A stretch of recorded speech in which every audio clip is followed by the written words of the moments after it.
Pronto? Pronto. Irmãos, boa noite então. Graças a Deus, não é? Mais um dia de vida, mais uma aula nesse curso que tem sido tão importante para todos nós, o Deus dos pactos. E o que a gente viu nas aulas anteriores? Hoje a gente começa a segunda parte, o Deus triuno. A primeira parte falou sobre o Deus da Bíblia é diferente.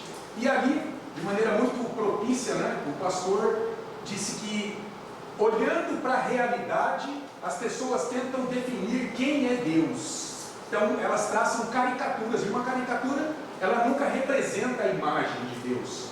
Então, nós vimos lá algumas caricaturas de Deus.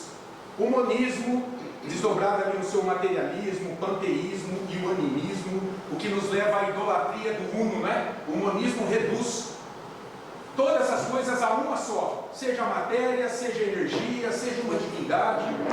Nós vimos que isso não satisfaz a definição do ser de Deus segundo as Escrituras. Depois a gente viu o politeísmo, uma pluralidade de divindades. O politeísmo, em última análise, nega o Deus único. Depois nós vimos o unitarismo como uma negação da Trindade. Deus é reduzido a uma só pessoa. Então veja, todas essas três caricaturas, elas tentam definir Deus a partir da realidade posta. Então é uma definição do ser de Deus de baixo para cima. O cristianismo é diferente de todas essas. Por quê? O cristianismo olha Deus de cima para baixo. Para que a gente possa conhecer Deus, Ele tem que se revelar a nós. E nós vamos ver que mesmo assim esse nosso conhecimento de Deus é muito limitado, é muito relativo. Porque, claro, a depravação total prejudicou a nossa capacidade de conhecimento também, de raciocínio. Então, essas caricaturas são insuficientes para revelar o Deus verdadeiro. Elas não dão conta. Eu achei muito feliz essa conclusão aqui. Elas são inaptas, elas não dão conta de revelar toda a grandeza de Deus. O Deus revelado na Bíblia é diferente, não se confundindo com sua criação, sendo único em essência, mas se revelando em três pessoas distintas de mesma essência. Então hoje vamos entrar aí na segunda parte desse curso. Propriamente nós vamos entrar agora no estudo mais concentrado de alguns aspectos da doutrina da Trindade, que vão nos apontar o ser de Deus. Afinal de contas, quem é esse Deus? Do que ele é constituído? Do que ele é feito? Então nesta sessão olharemos mais de perto a doutrina bíblica da Trindade. Seremos apresentados a novos conceitos que nos desafiarão a abraçar a revelação da Escritura. E eu já vou dizer, muita calma nessa hora, porque essa é só uma aula introdutória, tá bom? Eu fiz aqui alguns apontamentos que vão ser depois retomados em outras aulas, só para a gente esquentar os motores, para a gente ter uma visão panorâmica do tema. Mas a proposta dessa aula é mesmo uma visão panorâmica do tema aqui. Nós vamos depois, em mais 8 ou 9 aulas, se não me engano, aprofundar bastante essa doutrina da Trindade. Então, se você tiver dúvidas, procure fazer perguntas pertinentes ao tema desta aula, tá bom? Para a gente ganhar tempo. Então, olha lá. Nós vamos, esse curso aqui, o que nós estamos estudando aqui? Nós estamos vendo a teontologia. Olha que nome interessante, né? Vocês são alunos de teontologia. Teontologia é uma disciplina da teologia sistemática que estuda justamente o ser de Deus. O que a gente vai ver mais ou menos aqui? A existência de Deus, o relacionamento de Deus com o mundo criado, o conhecimento de Deus, a unidade de Deus, a doutrina de Deus, ou a doutrina da Trindade, os atributos de Deus, os nomes de Deus, as obras de Deus, a providência de Deus. Tudo isso, num certo sentido, claro que nós não temos tempo para explorar a teontologia como deveria, mas num certo sentido, isso será visto aqui neste curso. Então olha que legal, quando alguém perguntar para você, e aí, você tem estudado? Olha que chique, você vai falar, eu tenho estudado, o que você está vendo? Estou estudando teontologia. Cuidado, as pessoas vão olhar de lado, porque se elas confundirem com paleontologia, elas podem pensar que você está estudando dinossauros, por exemplo. Mas é uma boa oportunidade para você evangelizar a pessoa, mostrando em que consiste a teontologia, né? O estudo do ser de Deus. Para que a gente possa adorar a Deus, é básico que a gente conheça um pouco a respeito desse Deus. Então olha lá, as ações e o ser de Deus. Essa é a quinta aula. Boa noite. Vamos ver aí então as ações e o ser de Deus. É o título dessa quinta aula. E aí o pastor, ele introduz essa aula, dizendo que quando a gente se matricula, por exemplo, em um curso de idiomas, é muito comum que você se apresente dizendo quem você é e o que você faz. Muito bem, para que as pessoas te conheçam um pouco. Com Deus é a mesma coisa. Deus veio até nós, se revelou a nós nas Escrituras, de maneira direta e de maneira indireta na criação, para que a gente possa conhecê-lo, para que a gente possa saber como se relacionar com esse Deus que veio até nós. Então vamos lá para o nosso primeiro ponto, dentro dessas ações e o ser de Deus. O Deus que age nos pactos. O Deus que age nos pactos. Esse título já diz muita coisa. Então veja, nós já vimos isso, que a Trindade, parece que foi Tertuliano, no segundo século, que cunhou essa expressão Trindade, que foi desenvolvida depois. Alguns estudiosos vão apontá-lo. Mas a Trindade vem lá do latim trinitas ou trinitas, né? Então é o estado de ser três. Então veja, um Deus em três pessoas. E olha, é importante gravar isso, viu? Porque se você grava bem isso, você evita muitas discussões, você evita perder muito tempo e você resolve muitos problemas também. Um Deus que é triuno, o Deus verdadeiro que é trino, porque ele se apresenta em três pessoas, mas ele é uno porque ele é de uma só substância, ele é feito de uma só essência. Isso é um mistério, não é? Deus único que se apresenta em três pessoas, todas elas com a mesma glória, poder, eternidade, majestade. Três pessoas de mesma substância, são consubstanciais entre elas e que apresentam um único Deus. Nós já vimos isso. O que Deus faz? Então, vamos tentar ver aqui a respeito da doutrina da Trindade, a respeito do ser de Deus, da sua natureza ontológica, dos seus atributos. Nós vamos começar a pensar a respeito de o que Deus faz. O que Ele faz? O que Ele faz, a gente vai ver que aponta muito para o que Ele é. É assim conosco, não é? O que você faz aponta para o teu caráter, aponta para o que você é. Se você é uma pessoa mentirosa, as pessoas vão desacreditar você. Se você é uma pessoa preguiçosa, dificilmente você vai arrumar trabalho. Isso traça traços do teu caráter. Com Deus também. Então, quando falamos sobre Deus, normalmente identificamos o que Ele faz. E os complementos que eu fiz, eu coloquei sempre assim em itálico, e eu diminui um pouquinho a fonte. Então, olha lá. O ser de Deus se torna conhecido a nós por meio de suas ações que revelam os seus atributos. Então as ações de Deus acabam revelando os seus atributos. Alguns teólogos chamam de perfeições divinas. Então vamos ver assim, ó. Deus é criador, redentor e juiz, provê ou governa. O texto de Gênesis 1:1 mostra Deus como criador. No princípio criou Deus, Elohim, os céus e a terra.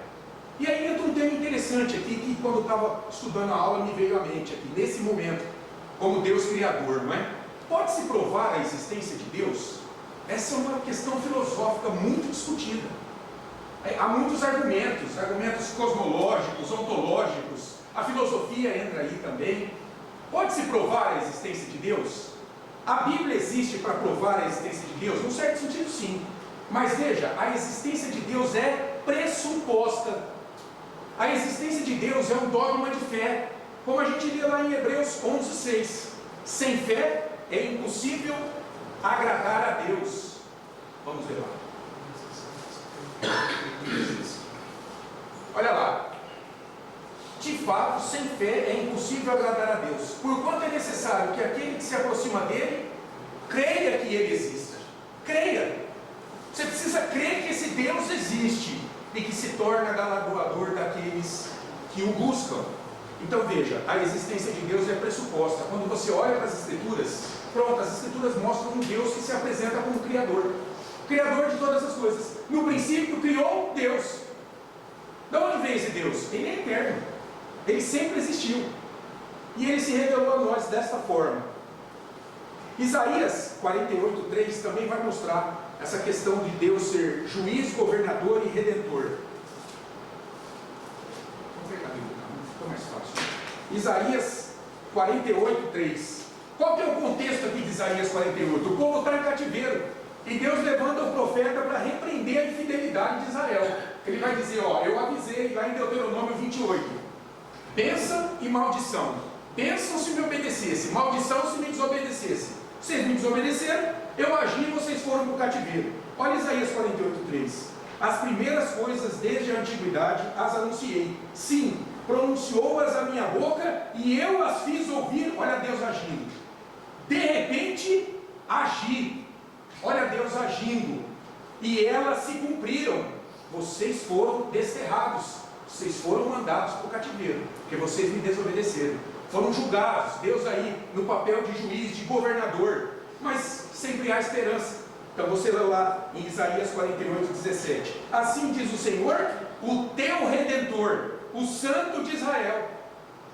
Então depois do julgamento, sempre vem a esperança.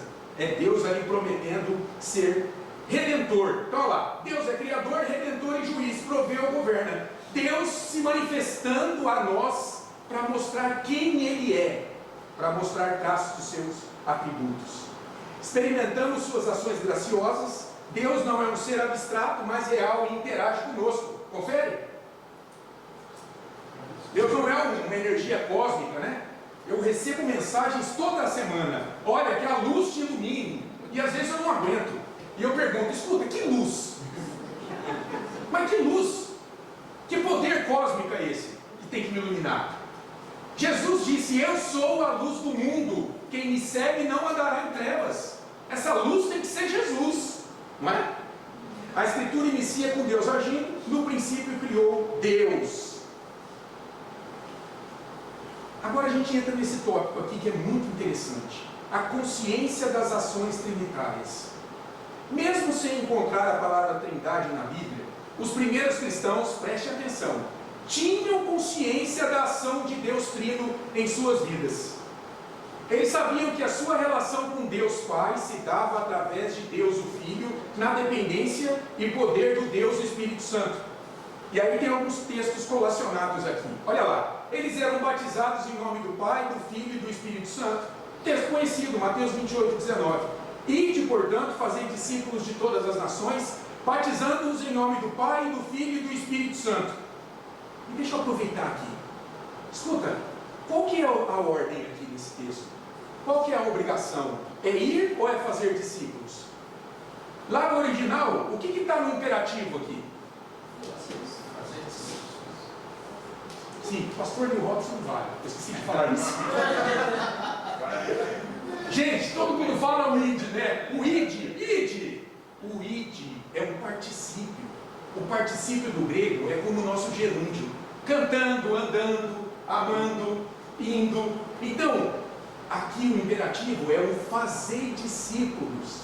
Então o texto fica mais ou menos assim, ó. Fazer discípulos indo a todas as nações e batizando. Ou então, fazer discípulos enquanto vocês estão indo, batizando-os em nome do Pai, do Filho. Mas isso aqui é só um parênteses.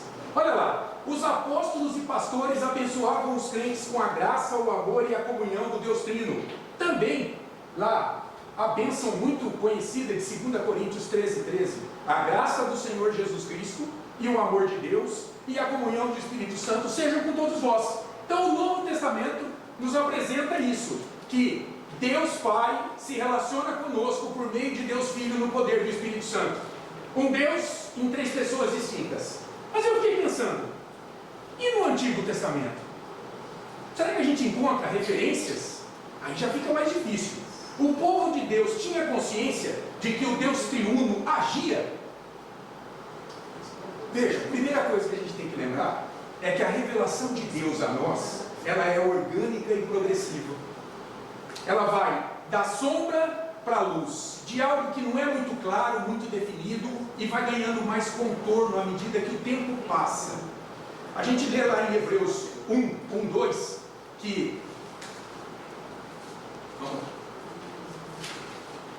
Hebreus vai mostrar que a revelação plena de Deus se deu em Cristo.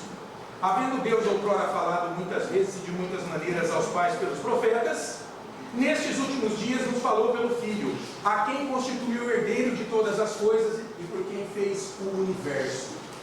Então olha, Deus ele se apresenta lá no Antigo Testamento respeitando o mesmo padrão. Olha lá, criação, queda e redenção. Isso estava já no Antigo Testamento, mas de modo velado, sendo mais destacado o ministério de Deus Pai, mas não sendo desconhecido o ministério de Deus Filho e do Espírito Santo. E eu fui buscar alguns textos. Vocês estão acompanhando?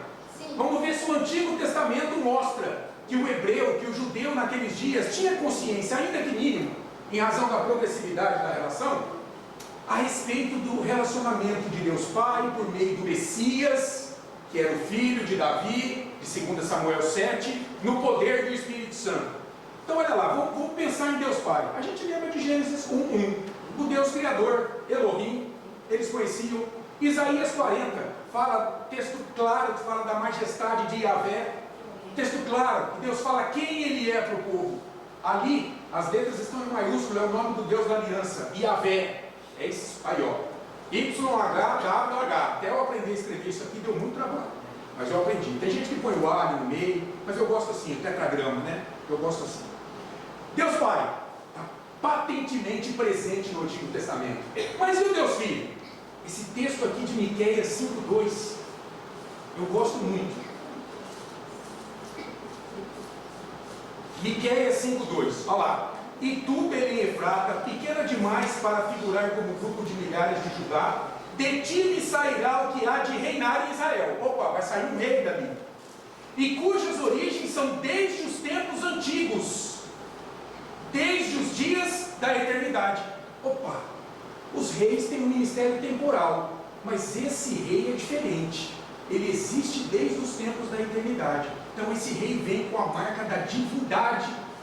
Esse rei não é um rei comum, ele vem com a marca da divindade. E aí, quando o judeu tomava consciência disso aqui, ele se lembrava imediatamente de 2 Samuel 7, 12 a 14a. O que tem lá em 2 Samuel 7? Deus faz uma aliança com Davi, dizendo, ó, quando se findar os teus dias, um descendente teu se sentará no teu trono. Ele reinará com cetro de ferro, com poder, e os seus dias e o seu reino não terá fim. Então o judeu, o hebreu, ele sabia que haveria de vir o descendente de Davi, prometido, que reinaria para sempre. Seria o filho de Davi. E o Salmo 110 também é muito esclarecedor para mostrar aí a divindade do Messias e a sua presença ali, já no Antigo Testamento. Salmo muito conhecido, Salmo 110. Olha lá, inclusive Jesus usa esse salmo no Novo Testamento para provar a sua divindade, de que ele era o Filho de Deus que Davi falava. Disse o Senhor ao meu Senhor.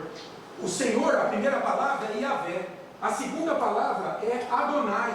A palavra Adonai é Senhor no hebraico, é a mesma palavra para Kyrios no grego no Novo Testamento. Então olha só, disse o Senhor ao meu Senhor. Yahvé está falando com Adonai. Jesus está dizendo, ali era o meu pai falando comigo. Meu pai estava falando comigo ali. Assenta-te à minha direita, até que eu ponha os teus inimigos debaixo dos teus pés. O Senhor jurou e não se arrependerá, tu és sacerdote para sempre, segundo a ordem de Melquisedeque. Ele julga entre as nações, enche-as de cadáveres, esmagará a cabeça por toda a terra. Veja, o texto fala do Messias, desse filho de Davi, divino que viria e se assentaria no seu trono. E Jó 19:25 também, né? Eu sei que o meu Redentor vive e por fim se levantará sobre a terra. Olha o verbo, viver, não é viverá ou viveu, está no presente. Ele vive. Olha que coisa linda, gente. Para Jó, no meio de toda aquela dor, ele sabia que o seu Redentor vivia e por fim se levantaria. Deus Filho está presente ali. E o judeu sabia que o seu relacionamento com Yahvé também passava pelo Messias.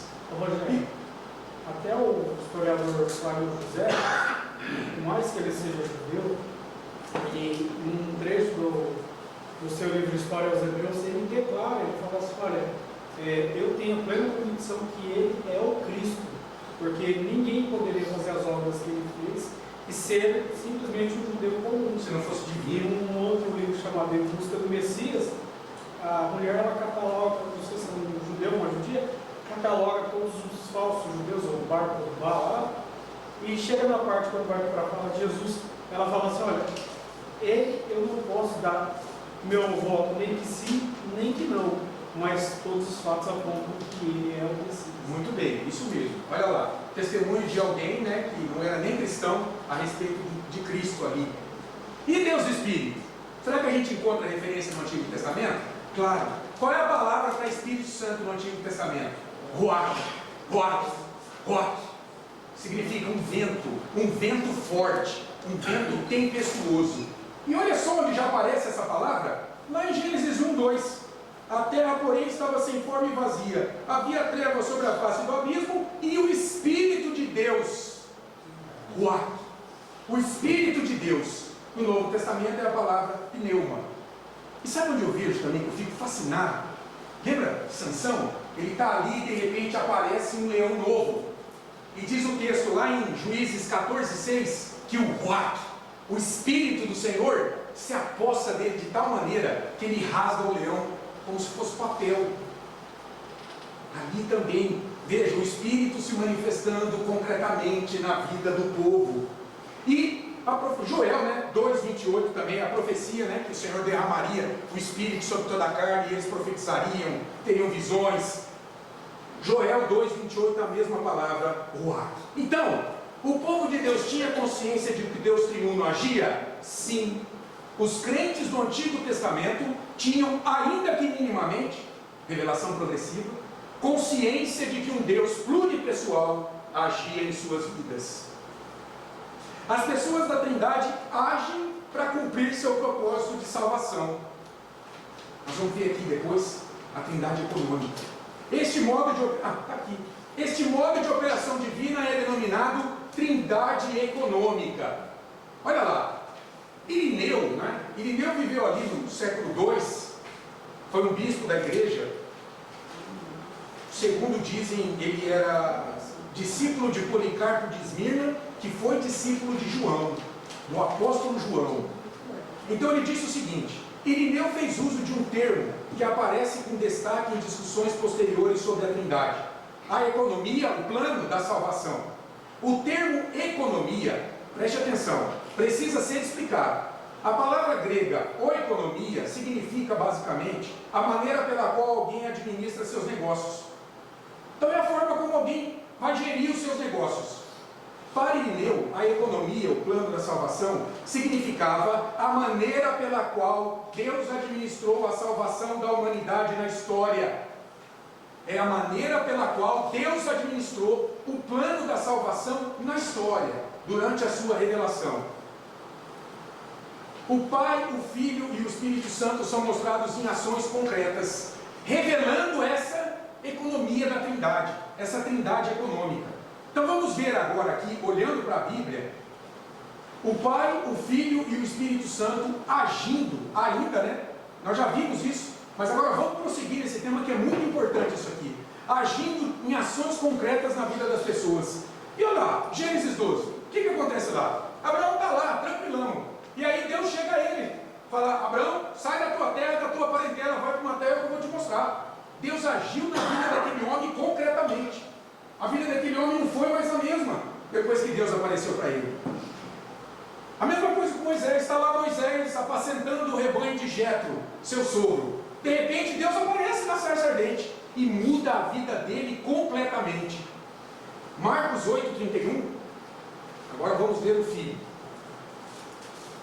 Falamos de Yahvé, agora vamos ver o filho. Olha o que disse Jesus em Marcos 8:31. Então começou ele a ensinar-lhes que era necessário que o Filho do Homem sofresse muitas coisas, fosse rejeitado pelos anciãos, pelos principais sacerdotes e pelos escribas, fosse morto e que depois de 3 dias ressuscitasse. Isso aqui aconteceu ou não? Pronto. Deus Filho agindo concretamente na história do seu povo, mostrando ali visivelmente isso. E João 14, agora com relação ao Espírito. João 14, 16 e 17. Texto também fantástico sobre a obra do Espírito. João 14. Olha lá, 16 e 17. Jesus está dizendo: e eu rogarei ao Pai, e Ele vos dará outro Consolador. Perceba que está com C maiúsculo aqui. É o Espírito Santo. Por quê? Porque naquele momento, quem era o Espírito que caminhava com os discípulos? Era o próprio Jesus ao lado deles. Mas Jesus ia embora. E daí? Eles ficaram aflitos. E o Senhor está falando, não. Eu vou rogar ao Pai e Ele vos dará outro Consolador, a fim de que esteja para sempre convosco o Espírito da verdade, que o mundo não pode receber, porque não o vê, nem o conhece. Agora, vós o conheceis, porque Ele habita convosco e estará em vós. Então aqui o papel do Espírito Santo agindo concretamente na minha vida e na sua vida como cristão. Olha lá, dentro desses textos aqui, a Trindade intervém na história a fim de cumprir seus pactos. E aqui o pastor tem um outro curso, ele diz, né? Criação e queda, onde eu participei desse curso no passado, e ali é esmiuçado esses pactos, mas ele trouxe aqui uma degustação para a gente. Então olha lá, Deus intervém na história a fim de cumprir seus pactos, a sua aliança, o seu compromisso conosco, como seu povo. Deus criou o cosmos e estabeleceu um vínculo de amor e vida com tudo que criou, no pacto da criação. Veja lá Gênesis 1 e 2, Deus criando todas as coisas, lá no Éden. Ao exigir obediência, Deus firmou um pacto das obras. Gênesis 2, 16, 17. Adão, você pode comer de todas as árvores, mas daquela que está no meio do jardim não come não. Aquela do conhecimento do bem e do mal você não come não, porque no dia que você comeres, certamente morrerás. Havia ali uma condição para a bênção, que era a obediência, que continua sendo hoje, não é? Deus salva por graça, não depende de nós, mas depois que Ele nos salva, existe a condição. Ô meu caro, eu te salvei, você me obedeça agora. Busque santidade todos os dias. Para você desfrutar das bênçãos de Deus, a obediência sempre foi a condição para o povo de Deus. Deus salvou você por graça, mas Ele requer de você obediência. Pacto das obras. Depois, Deus providenciou salvação por conta da queda, o próprio Evangelho. Primeira vez que o Evangelho é anunciado, João, Gênesis 3,15. Firmando o pacto da redenção, o conselho da Trindade se reuniu. Gente, vamos salvar um povo. Eles estão tudo perdidos, mas nós vamos separar alguns, os eleitos. O resto a gente entrega, estão reprovados. Porque ninguém tem crédito diante de Deus, está todo mundo perdido mesmo. Não é? Ninguém pode exigir nada de Deus. Mas Deus resolve, no conselho da redenção, salvar algumas pessoas. E isso é efetivado no pacto da graça, desdobrado nos pactos com Adão, com Noé, Abraão, Moisés, Davi. Finalmente é revelado no seu ápice em Jesus Cristo. Ali, quando o Senhor institui a ceia em Lucas 22, 20, ele fala que esse é o sangue da nova aliança no meu sangue. No meu sangue. Então, Ele é o Deus dos pactos. Olha o título do nosso curso. O Deus da aliança. Um Deus misericordioso, que teve pena, compaixão e misericórdia de nós. Vermezinho de Jacó, a Bíblia nos chama. E resolveu nos salvar. Ele é o Deus dos pactos. O que foi iniciado na criação é levado ao seu cumprimento na consumação. Então, Deus age na vida de seu povo. A Trindade está sempre em operação. Então presta atenção. Se você é cristão, então você foi recriado espiritualmente por Deus, que aplicou a obra redentora de Cristo em teu coração, pelo poder do Espírito Santo, que te santifica a cada dia. É isso, Deus fez isso na tua vida, de maneira imperceptível, e está fazendo. A Trindade econômica agiu para que você nascesse de novo e entrasse em comunhão eterna com Deus. Então, o primeiro ponto aí, o Deus que age nos pactos, não é? Agora tem o segundo ponto. Eu perdi. O ser de Deus. Aqui o ser de Deus é desdobrado, vai ser apontado analisando o seu caráter e a sua essência. O ser de Deus, analisando o caráter e a essência. Olha que bonito. Ninguém deseja ser conhecido apenas pelo que faz, é ou não é? Esperamos ser amados pelo que somos. Deus deve ser amado por quem Ele é. Amar a Deus só pelo que Ele faz nos torna mercenários. É barganhar com Deus, é ser interesseiro com Deus. Como pai, eu não quero que a Sara me ame apenas porque eu pago a escola dela ou compro suas roupas, mas porque eu sou o pai dela, aquele que a gerou e que daria a vida por ela se preciso. É assim que eu quero que ela me ame, pelo que eu sou. careca, quando está com fome fica com mau hálito, terrível isso. Mas um chiclete ajuda, né? Olha lá, vamos ver um pouco aqui, o caráter e a essência. Caráter, uma definição muito boa. A totalidade dos atributos e traços de personalidade de um indivíduo, particularmente suas atitudes morais, sociais e religiosas. Sua cosmovisão, que é formada em suas pressuposições éticas, psicológicas, sociais, espirituais, tudo aquilo que na sua vida forma o arcabouço da sua personalidade. Nós estamos assumindo personalidade sem perceber. O nosso subconsciente capta coisas em todo momento. Então veja como é importante estudar essa questão do ser de Deus, para você se posicionar de maneira correta na adoração, para você lutar contra a heresia, para você conseguir defender a tua fé diante de incrédulos, que não conhecem o Deus do que eles creem. Às vezes eu começo a conversar com algumas pessoas, e eu fico ouvindo, e aí eu pergunto assim, escuta, quem é esse Deus que você está dizendo? A maioria das pessoas não sabem definir. Por que você crê assim? Como você sabe que a verdade que você defende é verdade? A pergunta filosófica. Como é que você sabe que a tua verdade é verdade? O cristão sabe. Por quê? Eu sou o caminho, a verdade e a vida, disse Jesus. Jesus é a palavra encarnada. Isso aqui é a verdade, que Deus revelou. Foi necessário que Deus revelasse. Nós não temos condição de chegar ao conhecimento de Deus. É bom repetir isso várias vezes. Deus precisa vir até nós. Nós não podemos ir até Ele. Então, o caráter, totalidade dos atributos de uma pessoa.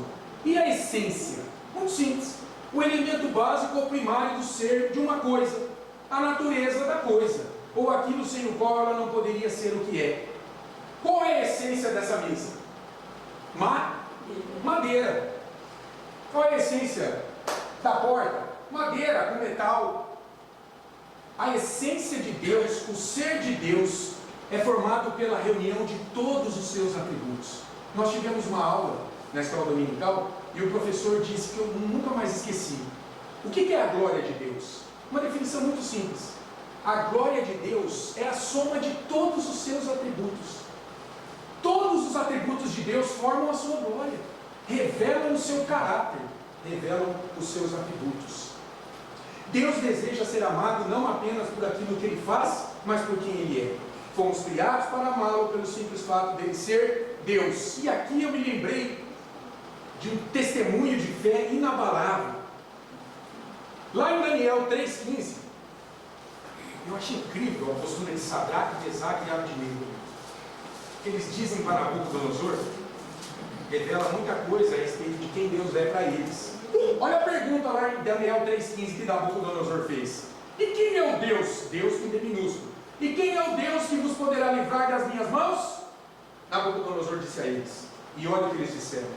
A partir do versículo 16. Responderam Sadraque, Mesaque e Abednego ao rei. Ora, Nabucodonosor, quanto a isto, não necessitamos de te responder. Se o nosso Deus, a quem servimos, quer livrar-nos, Ele nos livrará da fornalha de fogo ardente e das tuas mãos, ó rei. Se for da vontade dele livrar, Ele vai livrar. Agora, se não, mas, contudo, porém, entretanto, fica sabendo, ó rei, que não serviremos a teus deuses, nem adoraremos a imagem de ouro que levantastes. Preste atenção na profundidade dessa resposta. Eles estão dizendo, estes crentes amavam Deus por Ele ser Deus. Seja morrendo ou vivendo, Deus continuava sendo Deus para eles. Eles amavam a Deus pelo que Ele era, pelas promessas de vida eterna que já havia dado a eles. E Paulo compreendeu muito bem isso lá, né? Em Romanos 14:8. Porque se vivemos, para o Senhor vivemos. Se morremos, para o Senhor morremos.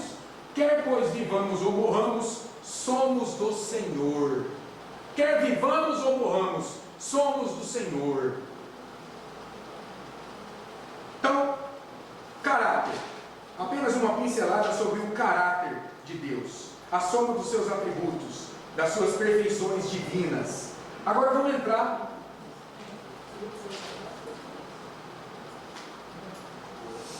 o caráter de Deus. 4, 2, 1. Está aqui. Os seus atributos. Isso. Agora os seus atributos. O caráter de Deus é revelado em seus atributos. Como eu disse, as perfeições divinas.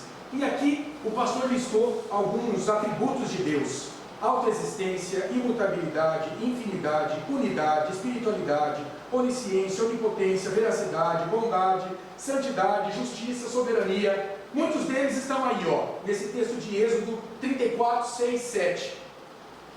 E olha o breve catecismo de Westminster, a pergunta 4. O que Deus é? Do ponto de vista do ser, o que Deus é? Resposta: Deus é espírito, infinito, eterno, imutável, seu ser, sabedoria, poder, santidade, justiça, bondade e verdade. E eu peguei uma definição um pouco mais completa lá da Confissão de Fé. O capítulo 2, parágrafo 1, olha a definição de Deus ali.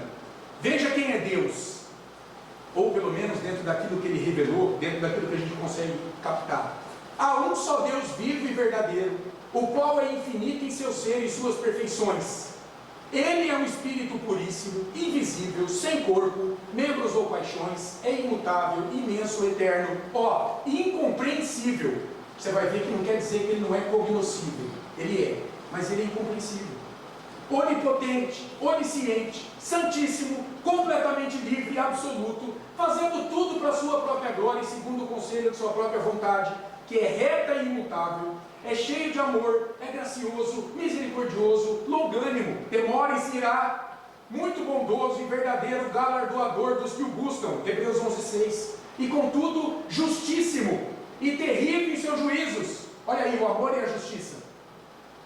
O pastor falou ontem, o juiz de todos, na pregação à noite, pois odeia todo pecado. Não, jamais Deus vai ter por inocente o culpado, o pecador. De modo algum terá por inocente o culpado. Olha lá, a Bíblia nos revela esses traços do caráter de Deus. Contudo, ele é muito maior do que isso. Você concorda que Deus é maior do que a Bíblia? Você concorda que Deus revelou um pouquinho do que ele é aqui nas Escrituras? Será possível conhecê-lo plenamente? Eu acho interessante a resposta de Eliú. Eliú falou muita coisa errada, mas ele falou muita coisa certa. E lá em Jó 36, 26, Eliú diz: Deus não pode ser compreendido. Ele não pode ser compreendido nas suas minúcias. Deus é incompreensível, porém cognoscível. O que significa isso? Ele não pode ser compreendido nas suas minúcias, nas suas entranhas, por nós pecadores com um raciocínio falho, mas ele pode ser conhecido naquilo que ele revelou em sua palavra. Deuteronômio 29, 29. O que Deus revelou, pertence a nós. Corre atrás, vai conhecer Deus aqui na palavra dele. Veja, nós não somos céticos. Quem que é o cético? Aquele que diz assim: porque eu não posso conhecer, eu não acredito. Esse é o ceticismo, duvida de tudo. Eu não posso conhecer tal coisa, então eu não acredito. Descartes, aquele primeiro filósofo que virou o período medieval para o período moderno, ele encarnou isso, não é? Descartes foi um cético, em sentido, ele duvidava de tudo, Então, eu penso, logo existo, e eu penso porque eu duvido, eu existo. Então veja, nós não somos céticos. Por quê? Porque o Espírito Santo nos leva a ter amor pela palavra de Deus, a buscar conhecer o ser de Deus na sua palavra. Então, visto aí o caráter de Deus nos seus atributos, o último ponto, a essência e as relações internas de Deus, a Trindade. E olha aqui que bacana essa citação do Misael. A doutrina da Trindade aborda não apenas as atividades divinas, mas também sua essência ou substância, usia, e as relações entre as pessoas, hipostases da divindade. Vamos ver melhor esse aqui. Esse aqui ficou... Dá pra ler? Sim. Esse aqui é o slide mais pesadinho, tá? Mas eu achei bacana a gente esquentar os motores, vendo algumas coisas. O pastor fez algumas perguntas, vamos tentar responder. Em que sentido Jesus é filho amado de Deus, que deve ser ouvido? Mateus 17,5, lembra? A transfiguração. Este é o meu filho amado em quem me comprazo, a ele ouvi. Em que sentido Jesus é filho amado de Deus que deve ser ouvido? O que Jesus diz em João 10,30? Eu e o Pai somos um, consubstancialidade, mesma substância. E João 14, de 7 a 11?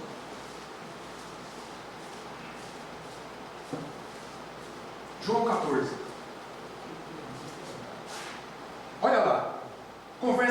com Tomé e com Filipe. João 14, de 7. Se vós me tivesseis conhecido, conheceríeis também a meu Pai. Veja, conhecer Jesus é conhecer o Pai. Desde agora o conheceis e o tendes visto.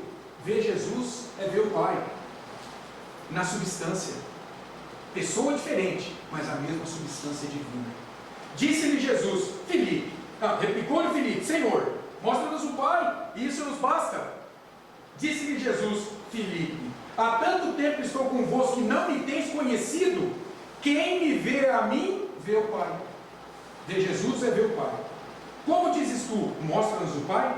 Não crês que eu estou no Pai e que o Pai está em mim? Veja, não confunda.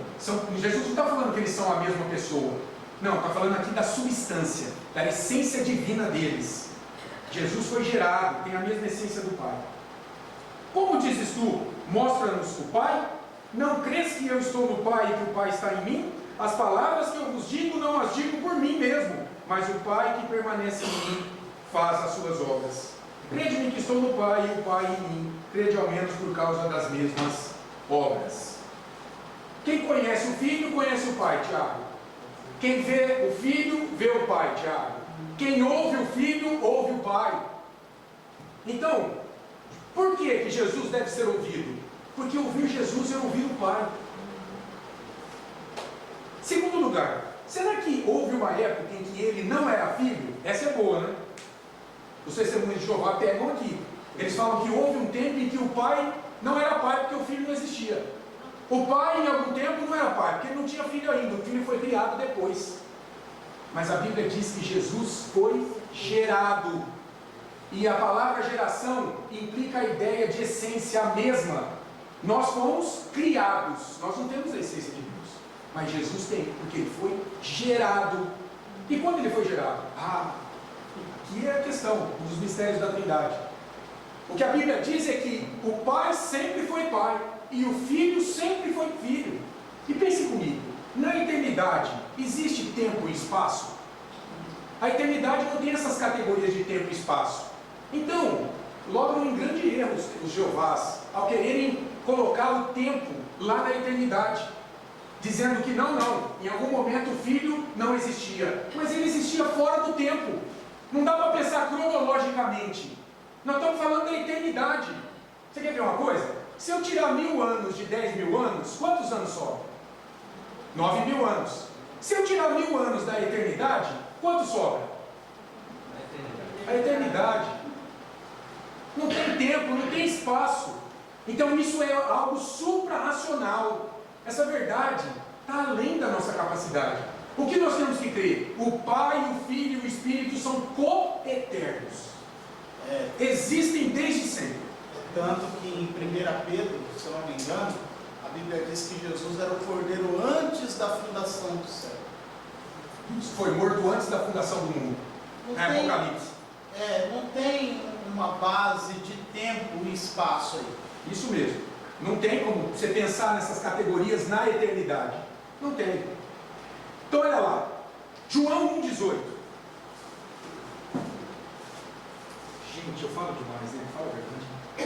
João 1,18. Olha o que João está dizendo. Ninguém jamais viu a Deus. Ninguém. O Deus unigênito, que foi gerado de maneira única, que está no seio do Pai, está lá com ele. É quem o revelou. Quem nos revela Yahvé é o Filho, quando se encarnou. Foi ele que nos revelou o Pai.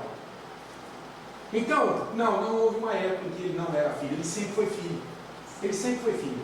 Agora, esse entendimento nas minúcias está além da nossa capacidade. Rogério, tanto que quando você vai ler a Bíblia dos Testemunhos de Jeová, Tradução Novo Mundo. você começa a rir. Eu tive uma conversa com um Testemunho de Jeová.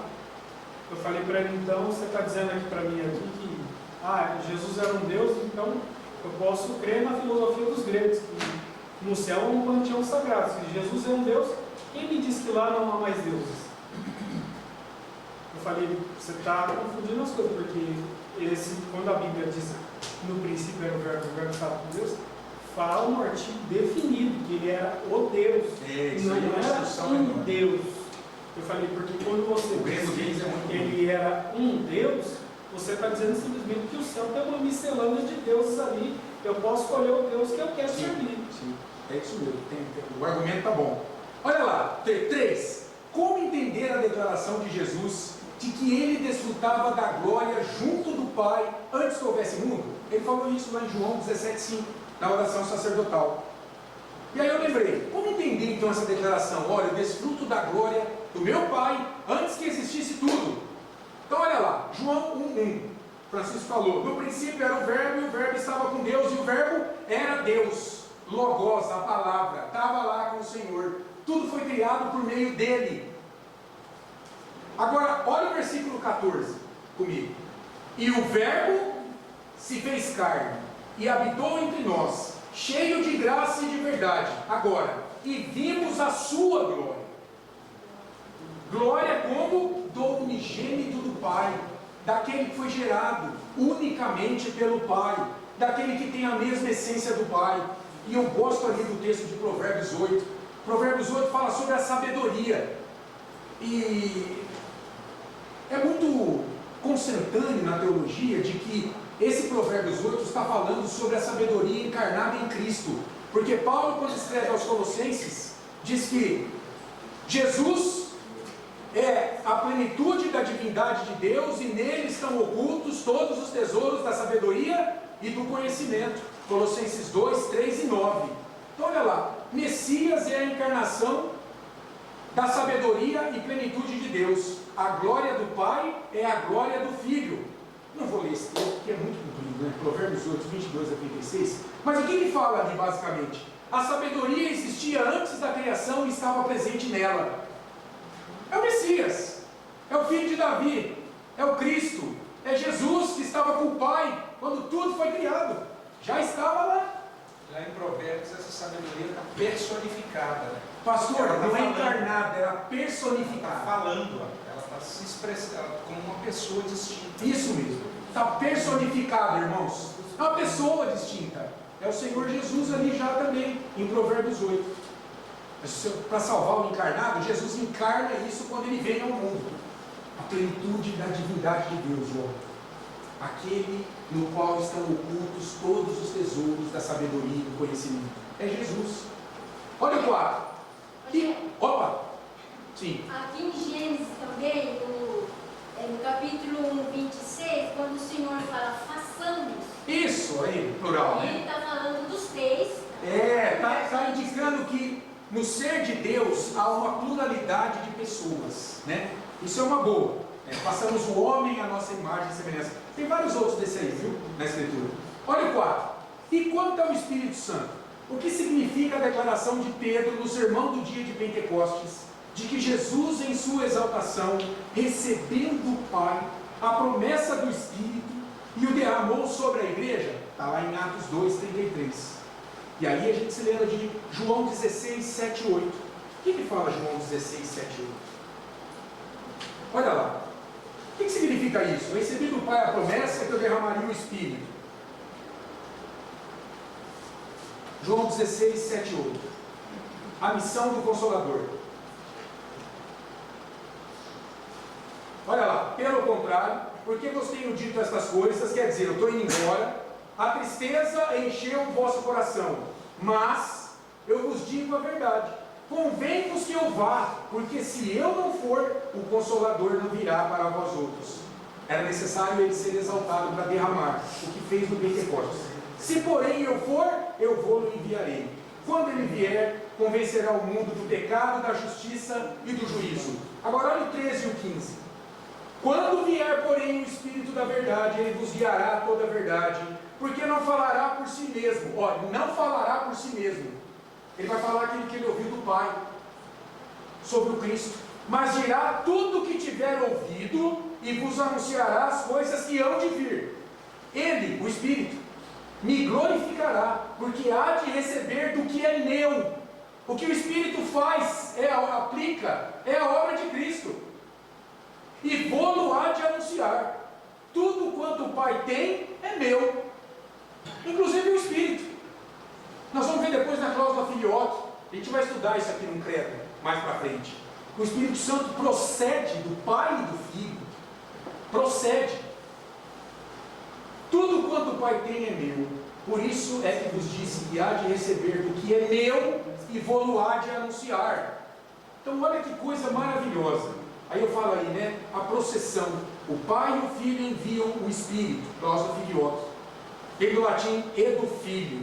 Essa cláusula aí foi inserida no credo niceno, não lá no século IV, em 325 em Niceia, mas posteriormente, por conta de um conflito dentro da igreja. E ela diz aquilo ali, ó: creio no Espírito Santo, Senhor que dá vida, e procede do Pai e do Filho. No credo original, lá em 325, tá, e procede do Pai. Aí eles se reuniram e falaram: não, a Bíblia mostra que o Espírito procede do Pai e do Filho.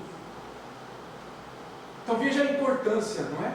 Dessa declaração de Jesus, que ele recebeu do Pai a promessa do Espírito e o derramou sobre a igreja. João 14, 16 e 26 também fala algo importante aqui. João 14, 16: e eu rogarei ao Pai, e ele vos dará outro Consolador, a fim de que esteja para sempre convosco. E o versículo 26: mas o Consolador, o Espírito Santo, a quem o Pai enviará em meu nome, esse vos ensinará todas as coisas e vos fará lembrar de tudo o que vos tenho dito. E aí Romanos 8, 9, esse texto é fantástico. Olha a identificação que o apóstolo Paulo faz, irmãos. Romanos 8, 9, preste atenção. Vós, porém, não estáis na carne, mas no Espírito. Capê maiúsculo, é pneuma. Mas no Espírito. Olha agora, se de fato, olha como ele chama o Espírito de Deus habita em vós. E se alguém não tem, olha agora, o Espírito de Cristo. Não é lindo isso? Esse tal não é dele. Olha a identificação entre o Espírito de Deus, o Espírito de Cristo e o Espírito Santo. Mais uma vez, Paulo não está propondo aqui uma unipessoalidade, não é unitarismo. São 3 pessoas, mas olha a essência misturada aqui, a ponto de Paulo identificar o Espírito de Deus com o Espírito de Cristo. Ele não confunde as pessoas, mas vê a sua origem neles. E aí o pastor diz: essas questões todas são respondidas meditando na doutrina da Trindade. E olha o que fala esse Miller Erickson. De fato, podemos descobrir que somos unitaristas, ou seja, negamos a Trindade, praticantes, enfatizando uma das pessoas da Trindade acima das outras. Ricardo de Souza tem a impressão de que a origem daqueles que dão ênfase ao Pai geralmente está na tradição reformada. Isso aqui de maneira genérica, tá? Enquanto os pietistas, né, aquele movimento luterano alemão do século XVI, que enfatizava muito a questão interior, né, experiência pessoal, aquela luz do coração, que eles diziam que a doutrina ortodoxa reformada tinha deixado de lado, essa coisa da experiência pessoal. Isso vai influenciar, por exemplo, a filosofia de Schleiermacher depois, e também Kant. E também os movimentos missionários. Isso. Os morávios, isso. A ênfase batista em missões. Isso. Está tudo aí. Vem tudo aí do pietismo. Tende a se relacionar especialmente com o Filho. De maneira geral, tá? E os pentecostais também.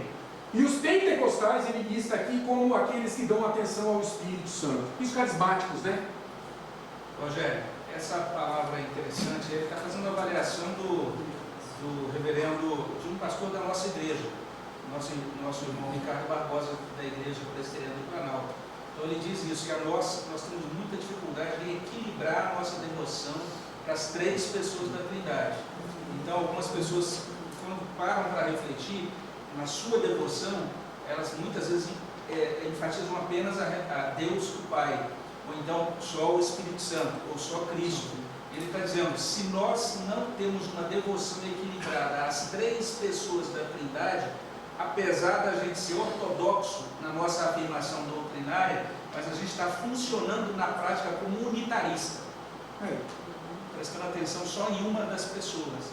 A gente sempre tem que atentar a nossa devoção para as 3 pessoas por igual. Isso. Olha lá. A relação equilibrada, olha lá, o equilíbrio, né? Extremos nunca é bom. O único extremo que você pode ter é a fé em Cristo. É a única coisa que não faz mal. Pode ter muita fé em Cristo. Outro dia me falaram, até se beber muita água faz mal. Então tudo faz mal se for em excesso. Eu falei, fé em Cristo não. Pode ter fé em Cristo em excesso. A relação equilibrada com as três pessoas da Trindade exige o óbvio: conhecer a doutrina da Trindade, João. Nela olhamos para Deus mesmo, quem Ele é, como Ele interage consigo mesmo e com a criação, e de que modo essa interação serve de modelo para as relações humanas e o serviço cristão. O modo como Deus existe internamente, ontologicamente, sua essência e as relações entre as pessoas da Trindade, Deus existe internamente e externamente, a gente pode dizer assim, é intitulado Trindade imanente ou ontológica. A Trindade imanente, de imanência, de pertencer de maneira inseparável a algo, a Trindade imanente pode ser entendida como a diversidade e a unidade de Deus em si mesmo. Aristotemágrafo. E aí, olha lá. A diversidade, três pessoas distintas. Em unidade, o mesmo Deus em essência. E em si mesmo. Interessante, em si mesmo. Lá na filosofia, a gente vê assim que Deus, ele não é causado, mas ele é a causa de todas as coisas. Ele existe em si mesmo desde sempre. Não há uma causa para Deus, ele não é causado por nada. Não há um motor primeiro, como muitos filósofos dizem, que colocou Deus em movimento. Deus existe, desde sempre. Ele é a causa de todas as coisas. Então Deus existe em si mesmo. Ele não precisa de ninguém, João. Inclusive, uma das definições daquele eu sou do nome de Deus é essa: Deus se basta. Ele se basta em si mesmo, ponto final. A doutrina da Trindade é recebida pela fé, irmãos. Pela fé. Ela é dogma de fé. Por uma questão lógica, o finito não pode apreender o infinito. Vocês concordam comigo? O finito não pode aprender o que é infinito. A criatura jamais conhecerá plenamente seu Criador. Verdade supra-racional. A depravação total impede que conheçamos a Deus em todo o seu ser. Para Paulo, Deus existe em Trindade. Olha que texto incrível, Efésios 4, de 4 a 6. Há somente um corpo e um espírito, pneuma. Como também fosse chamados numa só esperança da vossa vocação. Há um só Senhor, Kyrios, Adonai, aquele que detém autoridade absoluta sobre tudo e todos. Ele é proprietário. Uma só fé, um só batismo, um só Deus e Pai de todos, o qual é sobre todos, age por meio de todos e está em todos. Para Paulo, Deus existe em Trindade. E daí? Olha, essa é a principal motivação para o estudo da doutrina da Trindade: conhecer a Deus, amá-lo e servi-lo, tanto pelo que Ele faz, quanto por quem Ele é. Eu digo, quanto mais você conhecer a Deus por quem Ele é, mais você vai adorar, amar e servir a esse Deus. Como fizeram Sadraque, Mesaque e Abednego, que tinham o mesmo conhecimento de Deus, e aí aceitaram, inclusive, a morte naquela fornalha cinza. Ok? Alguém quer fazer alguma pergunta? Encarne, pastor, pode parar aqui ou não? Já. Pode parar? Pode terminar as atividades, mas Vamos lá. minutinhos. Fábio, pega leve, hein? Não, semana passada lá no clube, lá lembrou tomar café e fez o sinal da cruz, né? Sim. O nome do pai, do filho. Aí o outro estava lá, que é religioso, Sim. porque ele estava errado. Você não pode fazer isso.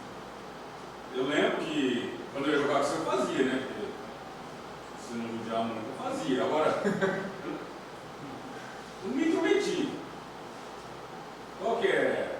Eu lembro que católica a gente fazia, né? No dia da refeição. Sim, faz parte da prática religiosa, Eu né? não vejo a pessoa fazendo, né? Ó, você sabe que quando Deus alcançou minha vida, a última coisa que eu parei de fazer foi o sinal da cruz, irmãos. Eu tô Ei, mas eu esquerda, com a direita, né? Eles falam, se quiser para a direita, para a esquerda. Então, qual é a sua pergunta? Você quer saber o quê? Como você...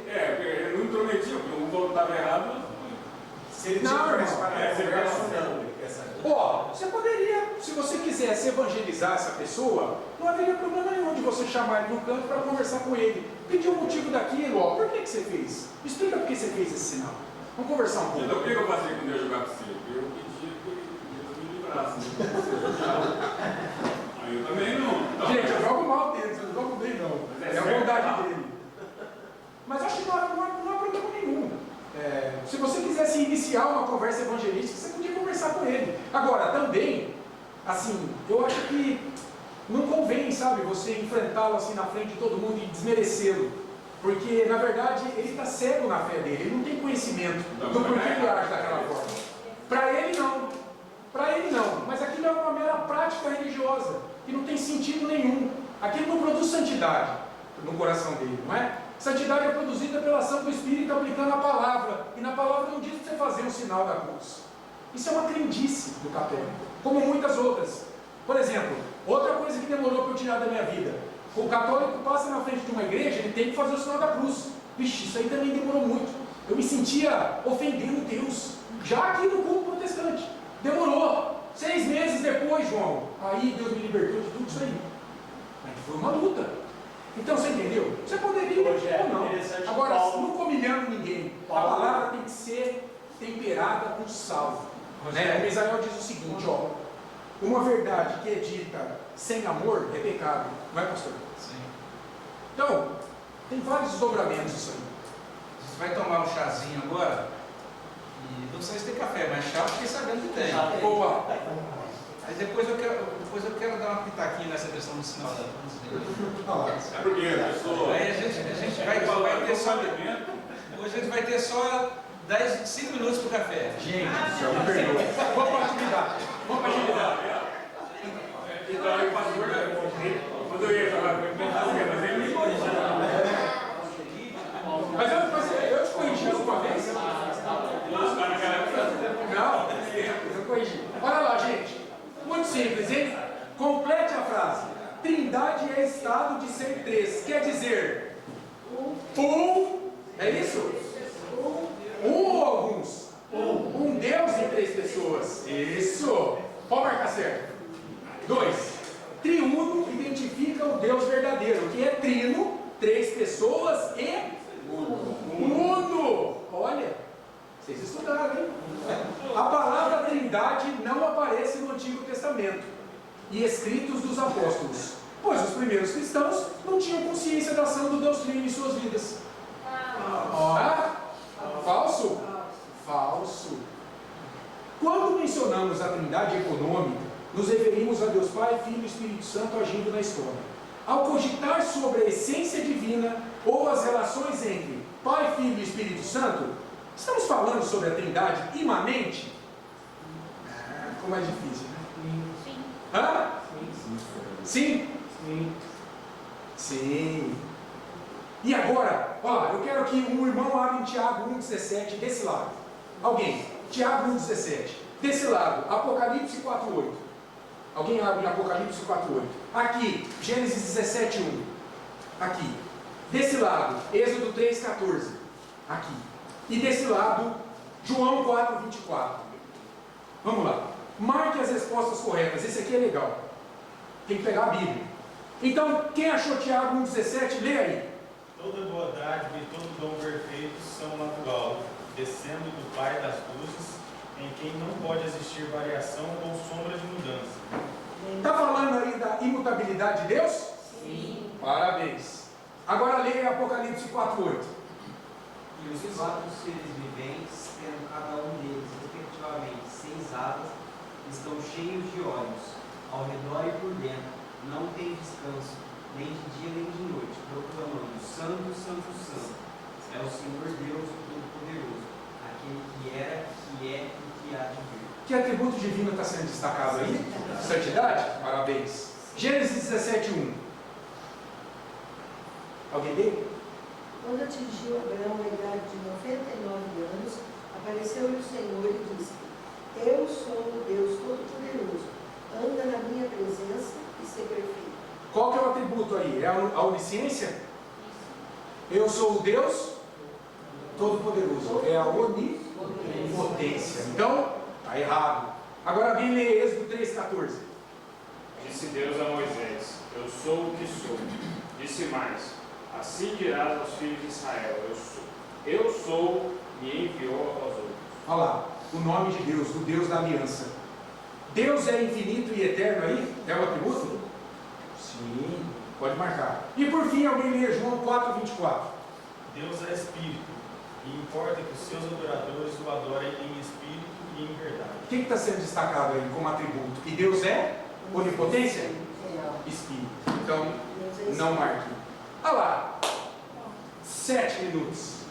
Gente, acabou a aula. Obrigado pela presença. Espero que tenha ficado claro. Perdoe aí os erros, complicações. E qualquer coisa, está aqui o pastor Misael.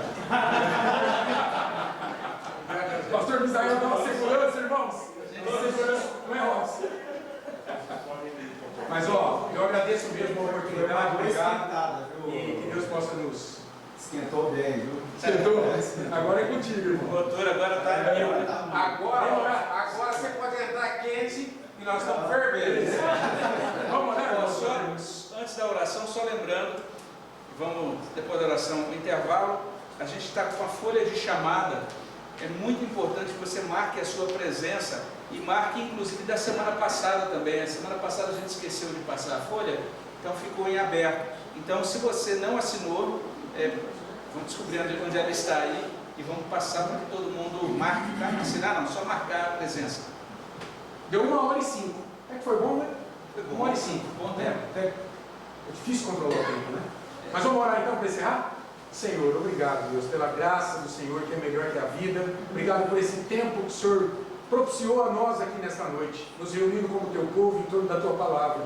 Ó Deus, que o Senhor tenha misericórdia de nós, Pai. Somos seres finitos, limitados em nossa capacidade de raciocínio. Que possamos, na iluminação do teu Espírito Santo, compreender ainda que minimamente os atributos do teu ser, a tua grandeza, Deus, a tua majestade, para que a gente possa adorá-lo mais, para que a gente possa servi-lo com mais integridade de caráter. Louvamos o teu nome, Deus, e oramos em nome de Jesus. Amém. Amém. Amém. Vamos lá, puxar.